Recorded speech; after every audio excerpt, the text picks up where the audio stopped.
امین گوری کی آواز سنائی دی۔ یس جیکب بول رہا ہوں، اوور۔ جیکب نے کہا، بلیک کوبرا کے آدمی وقفے وقفے سے بے ہوش افراد کو پہنچا گئے ہیں، میں نے انہیں تہخانے میں ڈال دیا ہے اور انہیں طویل بے ہوشی کے انجیکشن بھی لگا دیے ہیں تاکہ وہ ہوش میں نہ آ سکیں، اوور۔ امین گوری نے کہا، وقفے وقفے سے کیا مطلب، اوور؟ جوڈی نے پوچھا۔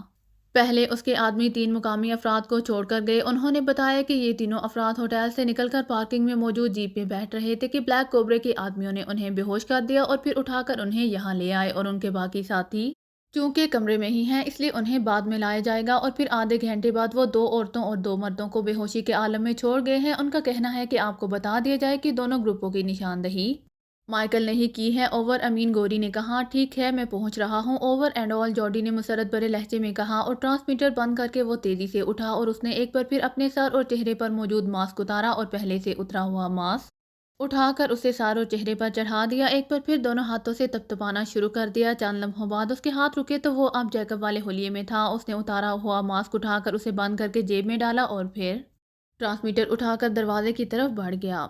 عمران کی آنکھیں ایک جھٹکے سے کھلیں۔ چند لمحوں تک تو اس کا ذہن معاف ہی رہا، لیکن پھر اس کے ذہن پر وہ لمحات فلم کی طرح چلنے شروع ہو گئے جب وہ قادر خان اور کیپٹن شکیل کے ساتھ ہوٹل کی پارکنگ میں موجود اپنی جیپ میں بیٹھے ہی تھے کہ اچانک ایک آدمی جیپ کے قریب نظر آیا۔ دوسرے لمحے ہلکا سا دھماکہ ہوا اور جیپ میں دھواں سا پھیل گیا۔ پھر اس سے پہلے کہ عمران سنبھلتا اس کے ذہن پر سیاہ چادر سی پھیلتی چلی گئی اور اب اسے ہوش آیا تھا۔ اس نے بے اختیار اٹھنے کی کوشش کی لیکن دوسرے لمحے اس کے منہ سے ایک طویل سانس نکل گیا۔ وہ ایک لوہے کی کرسی پر بندھا ہوا بیٹھا تھا، اس کے دونوں بازوؤں کو عقب میں کر کے باندھا گیا تھا اور باقی جسم کو بھی کرسی کے ساتھ رسی سے باندھا گیا تھا۔ اس کے جسم کو اس انداز میں باندھا گیا تھا کہ سوائے اپنے سر اور گردن کے علاوہ جسم کے کسی حصے کو بھی حرکت میں نہیں لا سکتا تھا۔ اس نے گردن گھمائی تو اس کے منہ سے بے اختیار ایک طویل سانس نکل گیا۔ یہ ایک تہخانہ نما وسیع و عریض کمرہ اور اس کے ساتھ ہی کرسیوں پر اس کے تمام ساتھی اس کی طرح بندھے ہوئے موجود تھے۔ تہخانے کا اکلوتا دروازہ بند تھا۔ چھت پر لگے ہوئے بلب کی تیز روشنی نے پورے تہخانے کو منور کر رکھا تھا۔ اس کے سارے ساتھی بے ہوش تھے، ان کے ساتھ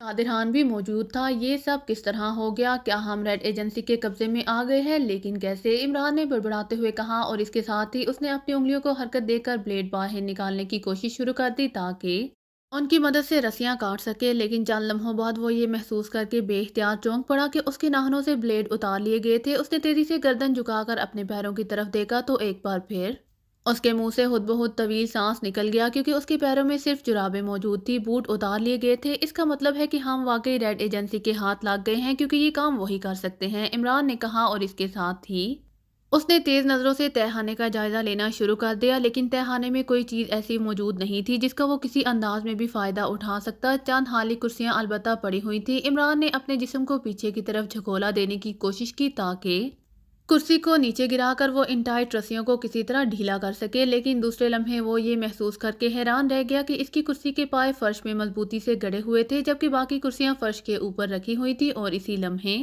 اچانک اس کے ذہن میں جھماکا سا ہوا اور وہ چونک پڑا۔ اب تک اسے اس بات کا خیال ہی نہیں آیا تھا کہ اس کے سارے ساتھی اصلی شکلوں میں تھے۔ اس کا مطلب تھا کہ بے ہوشی کے دوران ان کا باقاعدہ میک اپ واش کیا گیا ہے، اور ظاہر ہے عمران کا میک اپ بھی واش کر دیا گیا ہوگا، لیکن پھر انہوں نے ہمیں اب تک زندہ کیوں رکھا ہوا ہے؟ عمران نے حیرت بھرے لہجے میں بڑبڑاتے ہوئے کہا۔ اس نے سر کافی آگے کی طرف جھکا کر دیکھا تو اس کے لبوں پر بے اختیار مسکراہٹ سی پھیل گئی کیونکہ اس کی کرسی کے پایوں کے گرد نیا سیمنٹ کا فرش تیار شدہ نظر آ رہا تھا۔ اس کا مطلب تھا کہ اس کی کرسی کو فرش میں فکس کرنے کے لیے باقاعدہ نیا فرش بنایا گیا ہے۔ وہ سمجھ گیا کہ یہ سب کارروائی اس نقطۂ نظر سے کی گئی ہے کہ عمران کہیں اچانک ہوش میں آنے کے بعد کسی بھی طرح کرسی کی گرفت سے آزاد نہ ہو سکے۔ ابھی عمران یہ باتیں سوچ ہی رہا تھا کہ اچانک دروازہ کھلا اور ایک یقینی نوجوان اندر داخل ہوا۔ اس کے ہاتھ میں بڑی سی نیلے رنگ کی بوتل تھی جس کی گردن کافی لمبی تھی۔ اس بوتل کو دیکھتے ہی عمران سمجھ گیا کہ اس میں اینٹی گیس محلول ہوگا تاکہ اس کے ساتھیوں کو اس کی مدد سے ہوش میں لایا جا سکے۔ آنے والا نوجوان جیسے ہی اندر داخل ہوا وہ عمران کو ہوش میں دیکھ کر بے اختیار ٹھٹک کر رک گیا۔ اس کے چہرے پر حیرت کے تاثرات نمایاں ہو گئے۔ تمہیں ہوش آ گیا؟ یہ کیسے ممکن ہے؟ بغیر اینٹی گیس کے تمہیں تو قیامت تک ہوش نہیں آ سکتا تھا، نوجوان نے حیرت بھرے لہجے میں کہا۔ ہو سکتا ہے کہ قیامت آ گئی ہو اور تمہیں اس کی اطلاع ہی نہ ہوئی ہو، عمران نے مسکراتے ہوئے جواب دیا تو وہ نوجوان بے اختیار مسکرا دیا۔ تم واقعی حیرت انگیز صلاحیتوں کے مالک ہو، میں نے آج تک چیف کو کسی بے ہوش آدمی سے اس طرح خوفزدہ ہوتے نہیں دیکھا تھا۔ میں سوچتا رہا تھا کہ آہر تم میں ایسی کیا بات ہے کہ چیف اس قدر خوفزدہ ہے؟ لیکن اب تمہیں اس طرح ہوش میں دیکھ کر مجھے اندازہ ہو رہا ہے کہ چیف سچا تھا، نوجوان نے کہا۔ تمہارا چیف شاید جوڈی ہے، عمران نے کہا۔ ہاں چیف، ریڈ ایجنٹ جوڈی، میں اس کا اسسٹنٹ ہوں، میرا نام مارکس ہے، نوجوان نے کہا، اور اس کے ساتھ ہی وہ عمران کے ساتھ بندھے ہوئے کیپٹن شکیل کی طرف بڑھ گیا۔ اس نے کیپٹن شکیل کے قریب پہنچ کر بوتل کا ڈھکن کھولا اور بوتل کا دہانہ کیپٹن شکیل کی ناک سے لگا دیا۔ چند لمحوں بعد اس نے بوتل ہٹا لی اور اس کے ساتھ بندھے ہوئے قادر خان کی ناک سے اسے لگا دیا۔ مجھے شاید کافی دیر بعد ہوش آیا ہے کہ ہمارے میک اپ واش کیے گئے اور کرسی کو فکس کرنے کے لیے نیا فرش بھی تیار کیا گیا، عمران نے کہا۔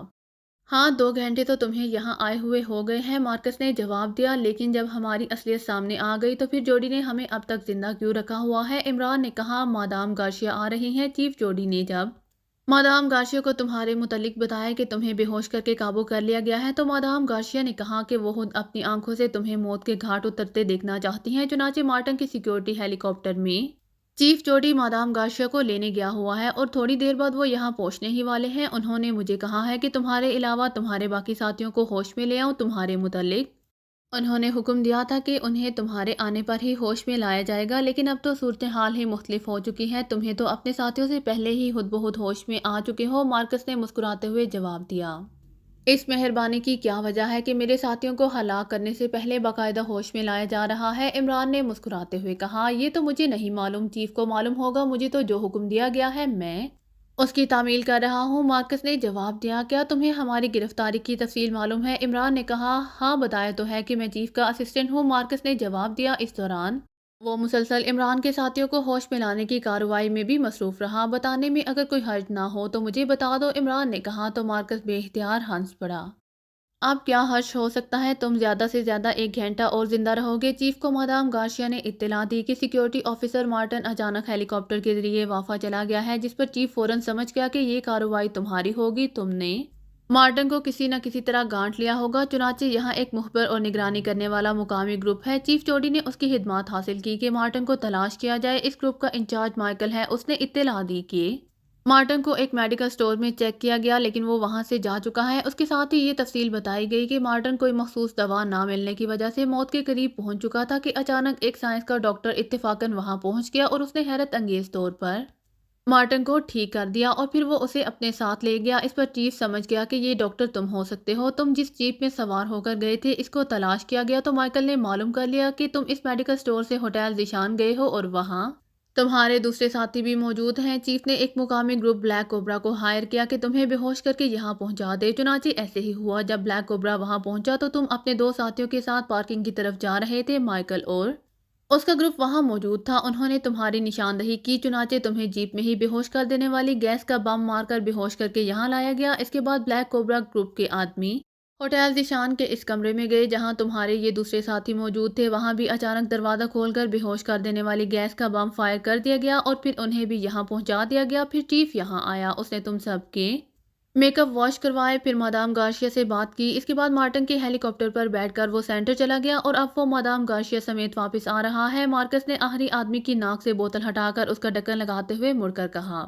جوڈی اور گارشیا کے ساتھ لافٹر بھی تو آیا تھا، وہ کہاں ہے؟ عمران نے پوچھا تو مارکس بے اختیار چونک پڑا، اس پر اس کے چہرے پر شدید حیرت کے تاثرات نمایاں ہو گئے تھے۔ تمہیں کیسے معلوم ہوا کہ کون آیا تھا اور کون نہیں؟ مارکس نے حیرت بھرے لہجے میں کہا۔ جب کوئی مشن پر کام کرتا ہے تو ظاہر ہے کہ وہ ان باتوں سے باخبر رہنے کی کوشش کرتا ہے، عمران نے جواب دیتے ہوئے کہا۔ لافٹر ایک اور علاقے میں تھا، چیف نے اسے بھی وہاں سے بلا لیا ہے، وہ بھی یہاں ابھی پہنچنے ہی والا ہوگا، مارکس نے جواب دیا۔ اور مارٹن کا کیا ہوا؟ عمران نے کہا۔ اسے گولی مار دی گئی ہے، مارکس نے جواب دیا، اور اس کے ساتھ ہی وہ تیزی سے مڑا اور دروازہ کھول کر باہر نکل گیا۔ اس کے عقب میں دروازہ بند ہو گیا، لیکن عمران نے دیکھا کہ دروازے کی دوسری طرف سیڑھیاں اوپر کی طرف جا رہی تھیں، اس کا مطلب تھا کہ یہ واقعی ایک تہخانہ ہے۔ حالانکہ عمران نے پہلے ہی اس کی ساخت دیکھ کر اندازہ لگا لیا تھا، لیکن اوپر جاتی ہوئی سیڑھیاں دیکھ لینے کے بعد وہ کنفرم ہو گیا تھا۔ عمران کا ذہن تیزی سے اپنے بچاؤ کے راستے تلاش کر رہا تھا، لیکن جوڈی نے واقعی اسے ہر لحاظ سے بے بس کر دیا تھا۔ اسی لمحے اسے اپنے قریب بیٹھے ہوئے کیپٹن شکیل کی کراخ سنائی دی اور پھر تھوڑے وقفے سے وہ سب ہوش میں آتے چلے گئے۔ اس کے بعد ظاہر ہے عمران کو ان سب کے سوالوں کے جواب اور وہ ساری تفصیل بتانی پڑی جو اس نے مارکس سے پوچھی تھی۔ تو تم نے اب تک رسیاں نہیں کاٹی کیوں؟ جولیا نے کہا۔ میرے ناخنوں سے بلیڈ اور پیروں سے بوٹ اتار لیے گئے ہیں، عمران نے جواب دیا۔ اس کا مطلب ہے کہ جوڈی آپ کے متعلق اچھی طرح جانتا ہے، صفدر نے مسکراتے ہوئے کہا۔ ہاں، اسی لیے تو اس نے بالوں پر بھی کاٹ دیے ہیں تاکہ میں اپنی پرواز کا مظاہرہ نہ کر سکوں، عمران نے مسکراتے ہوئے جواب دیا۔ تو پھر آپ؟ جولیا نے کہا۔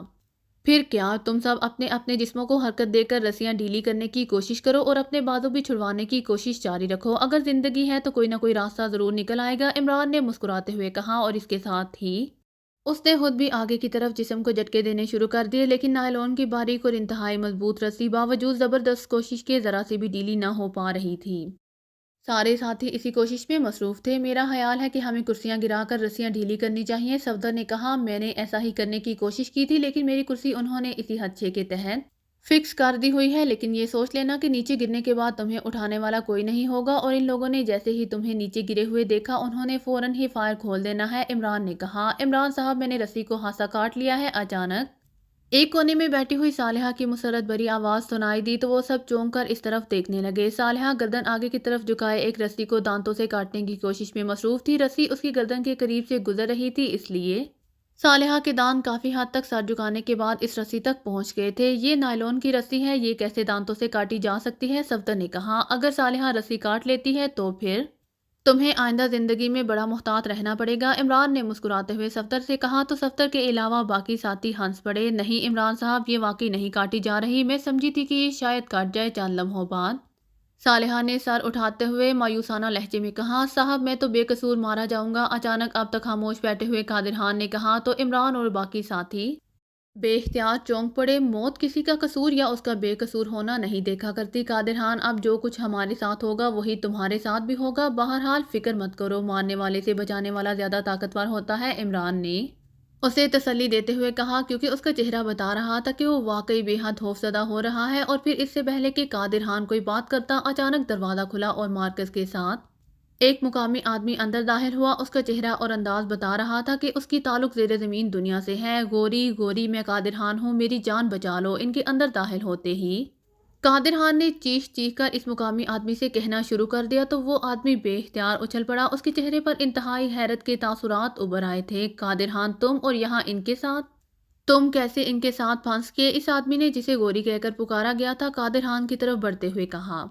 مجھے انہوں نے ضلع کوچک میں رہنمائی کے لیے ہائر کیا تھا، میرا ان سے کوئی تعلق نہیں ہے، میری جان بچا لو۔ گوری، تم تو میرے دوست ہو، تمہیں خدا کا واسطہ بچوا دو میری جان، ابھی میں مرنا نہیں چاہتا، قادر خان نے انتہائی منت بھرے لہجے میں کہا۔ مرنا تو کوئی بھی نہیں چاہتا قادر خان، لیکن میں مجبور ہوں، بہرحال میں صاحب سے درخواست کروں گا، آگے ان کی مرضی، میں تو ان دونوں عورتوں کو دیکھنے آیا ہوں۔ مارکس نے ان کی خوبصورتی اور جوانی کی بڑی تعریف کی تھی، میں نے کہا دیکھوں تو صحیح کہ آخر یہ کون سی پریاں ہیں، لیکن اب انہیں دیکھ کر مجھے مارکس کی بات پر یقین آ گیا ہے، یہ واقعی انتہائی خوبصورت مال ہے، گوری نے کہا۔ آؤ اب چلیں، چیف کسی بھی لمحے پہنچنے والا ہے، مارکس نے بڑے فاتحانہ لہجے میں کہا۔ کیا ایسا نہیں ہو سکتا کہ تمہارا چیف ان دونوں کو ہلاک کرنے کی بجائے میرے حوالے کر دے؟ گوری نے مڑتے ہوئے مارکس سے مخاطب ہو کر کہا۔ بات کر کے دیکھ لینا، جواب تمہیں خود ہی مل جائے گا، مارکس نے طنزیہ لہجے میں کہا، اور اس کے ساتھ ہی وہ دونوں دروازہ کھول کر سیڑھیاں چڑھتے ہوئے ان کی نظروں سے غائب ہو گئے اور دروازہ ان کے عقب میں ایک بار پھر بند ہو گیا۔ یہ گوری کون ہے قادر خان؟ عمران نے قادر خان سے مخاطب ہو کر کہا۔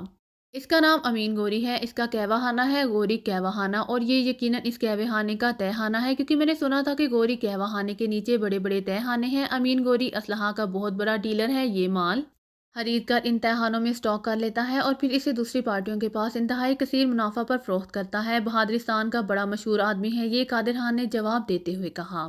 کردار کے لحاظ سے یہ کیسا آدمی ہے؟ عمران نے پوچھا۔ حد درجہ عیاش آدمی ہے، مجھے یقین ہے کہ وہ تمہاری ان دونوں عورتوں کو حاصل کرنے کی پوری کوشش کرے گا، قادر خان نے جواب دیا، اور عمران نے اس بات میں سر ہلا دیا۔ عمران صاحب، کیا ہم باتیں ہی کرتے رہ جائیں گے؟ ہمیں بچاؤ کے لیے کچھ نہ کچھ تو بہرحال کرنا ہے، صفدر نے انتہائی سنجیدہ لہجے میں کہا۔ ایک ترکیب میرے ذہن میں آئی تو ہے، سامنے دیوار کے ساتھ 5-6 کرسیاں پڑی ہوئی ہیں، اگر کسی طرح ان کرسیوں کو استعمال کیا جا سکے تو بات بن سکتی ہے، اچانک کیپٹن شکیل نے کہا تو وہ سب چونک پڑے۔ کیسے؟ کیا آئیڈیا ہے تمہارے ذہن میں؟ صفدر نے کیپٹن شکیل سے پوچھا۔ دیکھو میں کوشش کرتا ہوں، کیپٹن شکیل نے جواب دیا، اور اس کے ساتھ ہی اس نے یکلہت پیروں پر دباؤ ڈال کر اپنے جسم کو اوپر کی طرف جھٹکا دیا، اور پھر جس طرح مینڈک اچھل اچھل کر آگے کی طرف بڑھتا ہے اس طرح اس نے بھی کرسی سمیت پھدک پھدک کر سامنے پڑی ہوئی کرسیوں کی طرف بڑھنا شروع کر دیا۔ عمران سمیت سب بڑی حیرت سے اسے ایسا کرتے ہوئے دیکھ رہے تھے، عمران کے چہرے پر بھی حیرت تھی، کیونکہ ان کرسیوں کا کوئی استعمال عمران کے ذہن میں بھی نہیں آیا تھا۔ تھوڑی دیر بعد کیپٹن شکیل کرسیوں تک پہنچ گیا، اس کے ساتھ ہی اس نے اچھل کر اپنا رخ موڑا اور اپنی کرسی کی پشت ان کرسیوں کی طرف کر دی، اب اس کا رخ عمران اور ساتھیوں کی طرف ہو چکا تھا جبکہ وہ کرسیاں اس کے عقب میں آ گئی تھی۔ کیپٹن شکیل کے ہونٹ بھینچے ہوئے تھے اور وہ مسلسل عقب میں اپنے بندھے ہوئے ہاتھوں کو پراسرار انداز میں حرکت دینے میں مصروف تھا۔ چند لمحوں بعد ہلکی سی کٹک کی آواز سنائی دی تو عمران سمیت سب چونک پڑے اور کیپٹن شکیل کے لبوں پر بھی اطمینان بھری مسکراہٹ تیرنے لگی۔ اس نے ایک بار پھر مینڈک کی طرح اچھل کر دوبارہ اسی جگہ پہنچنے کی کوشش شروع کر دی جہاں سے وہ اس طرح پھدک پھدک کر آگے گیا تھا۔ پھر وہ اپنی جگہ پر پہنچ کر اس نے دوبارہ اپنا رخ موڑا اور اب وہ قطار میں پہلے کی طرح بیٹھ چکا تھا۔ کیا ہوا؟ یہ کٹک کی آواز کیسی تھی؟ صفدر نے حیرت بھرے لہجے میں پوچھا۔ میرے ذہن میں ایک اسکیم آئی تھی، اس کا ابتدائی مرحلہ تو کامیاب ہو گیا ہے، اب دیکھو، کیپٹن شکیل نے مسکراتے ہوئے جواب دیا۔ اور پھر اس سے پہلے کہ ان کے درمیان مزید کوئی بات ہوتی، اچانک دروازہ ایک دھماکے سے کھلا اور ایک عورت اور 3 مرد اندر داخل ہوئے اور عمران انہیں دیکھ کر بے اختیار مسکرا دیا۔ ان میں سے ایک ریڈ ایجنٹ جوڈی تھا اور عمران اسے پہچانتا تھا، جبکہ ایک وہی مارکس تھا اور تیسرا آدمی اس کے لیے اجنبی تھا۔ اس طرح وہ عورت بھی اس کے لیے اجنبی تھی۔ ہیلو عمران، مجھے مارکس نے بتایا ہے کہ تمہیں پہلے ہی خود بخود ہوش آ گیا تھا، جوڈی نے اندر داخل ہوتے ہی مسکراتے ہوئے کہا۔ پہلے شریف آدمیوں کی طرح اپنے ساتھیوں کا تعارف کراؤ جوڈی، پھر باتیں ہوں گی۔ چیف ریڈ ایجنٹ بن جانے کا یہ مطلب تو نہیں کہ تم اخلاق و آداب ہی بھول جاؤ، عمران نے مسکراتے ہوئے کہا۔ چلو ٹھیک ہے، تعارف ہی ہو جائے۔ میرا نام تو تم جانتے ہو کہ جوڈی ہے، جبکہ یہ میرے ساتھی گارشیا اور لافٹر ہیں، یہ بھی ریڈ ایجنٹس ہیں، اور یہ میرا پرسنل اسسٹنٹ مارکس ہے، جوڈی نے مسکراتے ہوئے کہا۔ اور پھر وہ سب دیوار کے ساتھ لگی ان کرسیوں کو آگے گھسیٹ کر ان پر بیٹھ گئے۔ مادام گارشیا تو مجھے اس طرح دیکھ رہی ہیں جیسے وہ کسی قدیم دور کے انسان کو دیکھ رہی ہوں کہ پتھر کے دور کے لوگ کیسے ہوتے ہیں، عمران نے مسکراتے ہوئے کہا۔ تو جوڈی بے اختیار ہنس پڑا، جبکہ مادام گارشیا بھی ہنس پڑی۔ اگر آپ کو میری ویڈیو پسند آئے تو please like, share and subscribe کرنا مت بھولیے گا۔ جزاک اللہ۔